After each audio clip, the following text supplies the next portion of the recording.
राज्यात कांद्याचे दर कोसळलेत, अशातच शेतकऱ्यांना कांद्याला केवळ 1 ते सव्वा रुपये भाव मिळतोय। यामुळे कांदा उत्पादक शेतकरी हवालदिल झाले। त्यांनी आंदोलनाचा पवित्रा घेतला। विरोधी पक्षही शेतकऱ्यांच्या पाठीशी उभा राहिलाय। आज ठाकरे सेनेनं कांदा उत्पादक शेतकऱ्यांसाठी समृद्धी महामार्ग रोखून धरला। तर रोहित पवारांसह शरद पवारांच्या राष्ट्रवादीच्या नेत्यांनी लासलगावमध्ये आंदोलन केलं। कांदा उत्पादकांसाठी रोहित पवार लासलगाव बाजार समितीमध्ये रस्त्यावर उतरले। रोहित पवारांनी लासलगाव बाजार समितीत आंदोलन केलं। कांद्याला 24 रुपयांचा हमी भाव मिळालाच पाहिजे अशी मागणी त्यांनी केली। 200 रुपये कांदा अनुदान जाहीर झालं, पण केवळ 50 रुपये मिळाले। 150 रुपयांचं काय झालं असा सवाल त्यांनी केला। नाफेडची खरेदी बाजार समितीतच करावी अशी मागणीही त्यांनी केली। सरकारला 7 दिवसांची मुदत देत या काळात मागण्या मान्य न झाल्यास चांदवडजवळ दिल्लीकडे जाणारा मार्ग रोखू असा इशारा रोहित पवारांनी दिला। आज खरं तसं बघितलं तर 5 ट्रेलर प्रति एकर जे उत्पादन निघत होतं आज 3 ट्रेलरवर आलेलं आहे। त्यामुळे उत्पादकता पण कमी झालेली आहे अवकाळी पाऊस आणि गारपीट झाल्यामुळे। आणि मग याच्यात शेतकरी खऱ्या अर्थाने अडचणीत आलेला आहे। कुठेही झालं काही झालं तर 20 रुपयाच्या पुढे भाव शेतकऱ्याला मिळालाच पाहिजे। कांद्याच्या प्रश्नावरून खासदार निलेश लंके आणि भास्कर भगरेंनी सरकारवर निशाणा साधला। शरद पवारांनी शेतकऱ्यांसाठी 72,000 कोटींची कर्जमाफी केली होती, मात्र आत्ताचं सरकार शेतकरी विरोधी असल्याची टीका निलेश लंकेंनी केली। तर क्विंटलला 3,000 भाव देण्याची मागणी भास्कर भगरेंनी केली। या सरकारला आपल्याला जागा आणण्यासाठी आपल्याला सर्वांनी एकजुटीने एकत्र येणं गरजेचं आहे। आदरणीय पवार साहेबांच्या नेतृत्वाखाली आपण काम करतो। त्याच पवार साहेबांनी एकाच वेळेस 72,000 कोटी रुपयाची कर्जमाफी माझ्या शेतकऱ्यांसाठी दिली होती। आणि हेच सरकार, आजचं सरकार हे शेतकऱ्यांच्या विरोधातही सरकार आहे। आज काल परवा कोणीतरी सांगितलं की 12.5 रुपये आम्ही बाजार भाव देऊ। अरे खर्च जर 17-18 रुपये खर्च येत असेल तर तुम्ही 12 रुपये कुणी मागितले तुम्हाला? फक्त शेतकऱ्यांना वेड्यात काढायचं आणि माझ्या शेतकऱ्यांना त्या ठिकाणी रक्त त्यांचं पेण्याचं काम हे सरकार करत आहे। सगळ्यांची एकच मागणी की आम्हाला किमान 3,000 हा क्विंटलला भाव मिळाला पाहिजे। आतापर्यंत जो कांदा विक्री झालेले त्याला कमीत कमी 1,500 रुपयाचं अनुदान सरकारने दिलं पाहिजे आणि निर्यातीची धोरणं ही स्पष्टपणे ठेवली पाहिजे। आज आपल्या हातातून बांगलादेश गेला, शेजारचे राष्ट्र त्याच्यावरती निर्बंध आणताय। पाकिस्तान असेल, चायना असेल, यांना फुकटची मार्केट यांनी उपलब्ध करून दिली आणि म्हणून नवनवीन मार्केट कसे शोधता येतील या दृष्टीने सरकारने प्रयत्न करावेत। संभाजीनगरमध्ये अंबादास दानवेंनी कांदा उत्पादकांसाठी थेट समृद्धी महामार्ग रोखून धरला होता। दानवेंनी ठाकरेंच्या शिवसेनेच्या कार्यकर्त्यांसह आणि शेतकऱ्यांसह समृद्धी महामार्गाच्या दोन्ही बाजूंवर मोठं आंदोलन केलं। यावेळी महामार्गावर टायर जाळून रास्ता रोकोही करण्यात आला। गळ्यात कांद्याच्या माळा घालून शेतकरी आणि आंदोलक जमले होते। पोलिसांनी अंबादास दानवेंना ताब्यात घेतले आणि संतापलेल्या आंदोलकांनी पोलिसांची गाडी रोखण्याचा प्रयत्न केला। शेतकऱ्याला 1 रुपयाचा भाव मिळतो। अरे 50 पैशाचा मिळू लागला काही ठिकाणी, 50 पैशाचा मिळू लागला। या नुसत्या घोषणा 12 रुपये काही मिळालेलं नाही कोणाला आणि मिळणार पण नाही। आणि म्हणून या कांदा उत्पादक शेतकऱ्यासाठी आम्ही रस्त्यावर उतरलेलो आहे। तुम्ही समृद्धी पहिलं आंदोलन होतंय, तुम्ही शेतकऱ्यांसाठी समृद्धी अडवलाय। बिलकुल अडवणार आम्ही। आता मला परवानगी नसताना अडवलं। परवानगी सोडवा, पोलिसांनी परवानगी थोडी मागितलेली आम्ही। समस्या फार अवघड आहे। एकरी 80,000 रुपये खर्च आहे आणि 10,000 रुपये एकरी कांद्याचे होत आहे। याच्यात काय करायचं शेतकऱ्यांनी? शेतकऱ्याची हाल एकदम बिकट झालेली आहे। एकरी 60,000 ते 70,000 रुपये खर्च येत असताना आज कांदा 300 ते 400 रुपये बाजार भावाने विकला जातोय। त्यामुळे शेतकऱ्याची हातोनात हाल होत आहे। जळगावच्या 40गावमध्ये कांदा मार्केटमध्ये दरामध्ये घसरण होते। बाजारात कांद्याला केवळ 300 रुपयांपासून ते 800 रुपयांपर्यंत भाव मिळतोय। कांद्याची गुणवत्ता पाहून लिलाव होत असल्यानं अनेक शेतकऱ्यांच्या कांद्याला अत्यल्प दर मिळतोय। उत्पादन खर्च, मजुरी, वाहतूक आणि साठवण खर्च वाढला असताना मिळणारा कमी दर शेतकऱ्यांच्या चिंतेत भर टाकतोय। त्यामुळे शेतीचा खर्च काढणं सुद्धा कांदा उत्पादक शेतकऱ्यांसाठी कठीण बनलंय।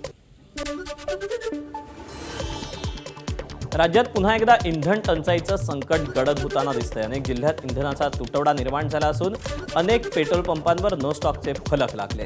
रत्नागिरी जिल्ह्यातही पेट्रोल डिझेलचा तुटवडा जाणवतोय। काल तेल कंपन्यांकडून पेट्रोल डिझेलचं वितरण झालं नसल्यानं इंधन तुटवडा निर्माण झाला। मागणीनुसार पेट्रोल आणि डिझेलचा पुरवठा होत नाही, त्यामुळे जिल्ह्यातील अनेक पेट्रोल पंप बंद आहेत। रत्नागिरी जिल्ह्यात 5.5 लाख वाहनांचा सध्या या ठिकाणी जो रांग होती ती जवळपास पाहायला मिळाली होती. ती वाशिम जिल्ह्यात चौथ्या दिवशीही अनेक पेट्रोल पंपांवर डिझेलचा तुटवडा पाहायला मिळाला. त्यामुळे पंपांवर वाहनांच्या रांगा लागल्या. दुसरीकडे शेतीची कामं खोळंबल्यामुळे शेतकरी सुद्धा त्रस्त झाले. गडचिरोली जिल्ह्यात डिझेल टंचाईने आता गंभीर रूप धारण केलं. जिल्ह्यातील अनेक पेट्रोल पंपांवर वाहनांच्या तब्बल 2 ते 4 किलोमीटर रांगा लागल्या. मागील 2 दिवसांपासून डिझेलचा पुरवठाच ठप्प झाल्यानं वाहनधारक आणि ट्रान्सपोर्ट व्यावसायिक अक्षरशः हैराण झाले. विशेष म्हणजे माल वाहतूक करणाऱ्या ट्रक चालकांना तासनतास रांगेत उभं राहावं लागतंय.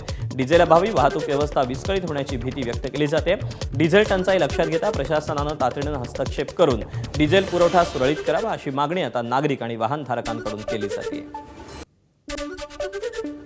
गेल्या 4 ते 5 दिवसांपासून बुलढाणा जिल्ह्यात पेट्रोल आणि डिझेल टंचाईमुळे वाहनधारक आणि नागरिक त्रस्त झालेत.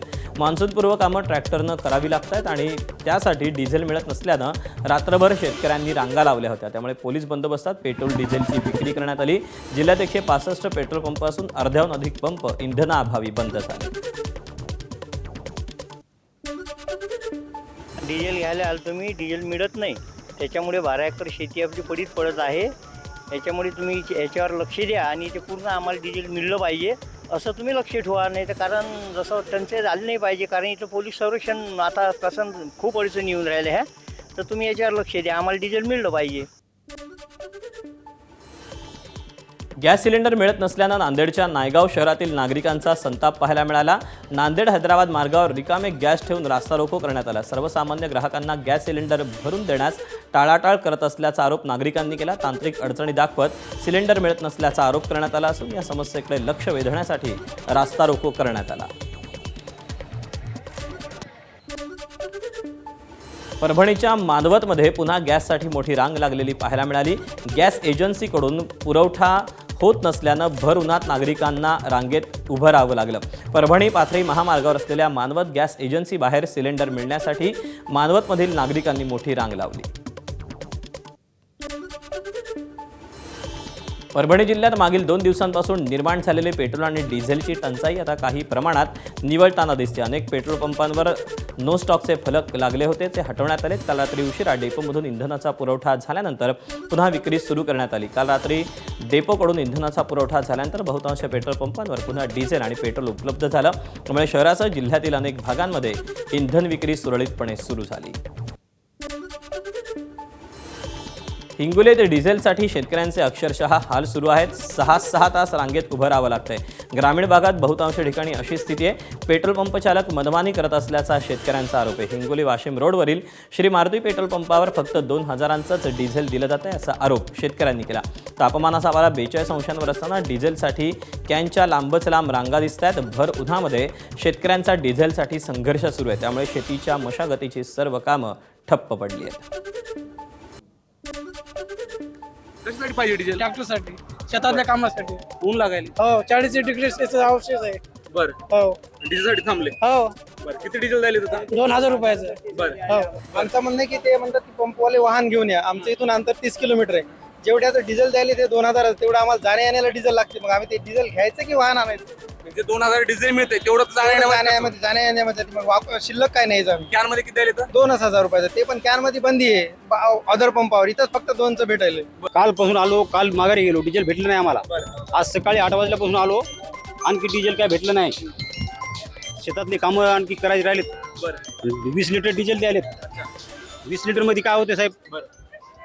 नागरणं सुद्धा होत नाही 20 लिटरात. आणि डिझेल भेटणं झालंय. काय करायचं शेतकऱ्यांना? काय इतर पेट्रोल पंपवर काय कुठं डिझेलच नाही.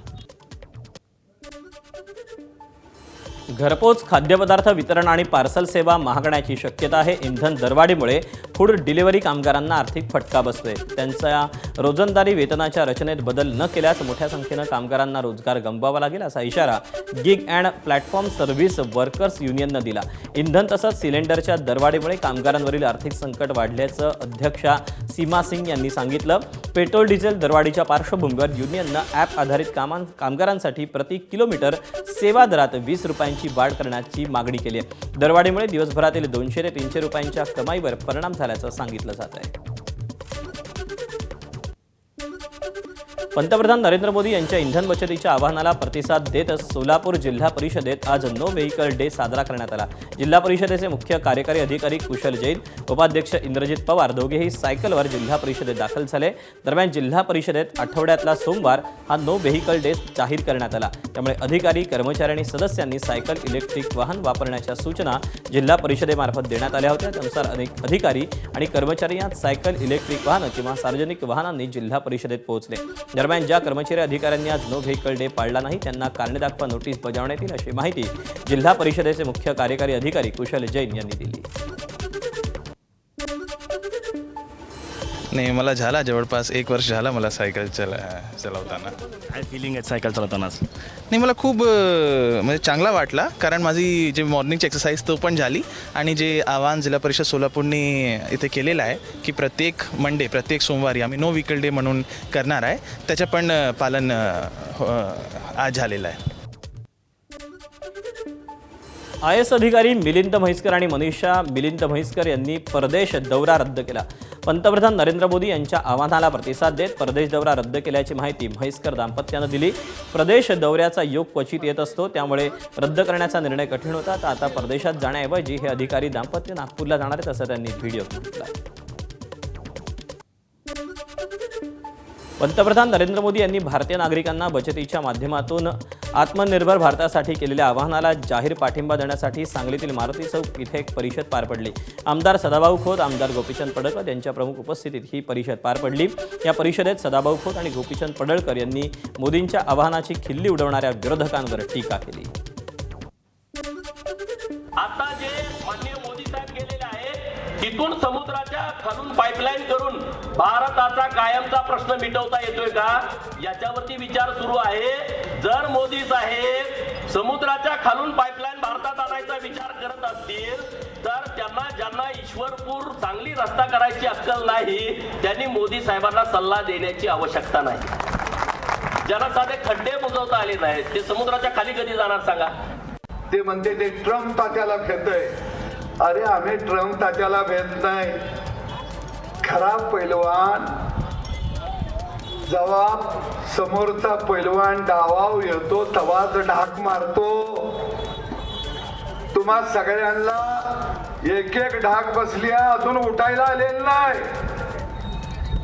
त्या ट्रम्पला कधी ढाकावर घ्यायचा त्याचं चांगलं अक्कलवर मोदींना तुम्ही शिकवायची का?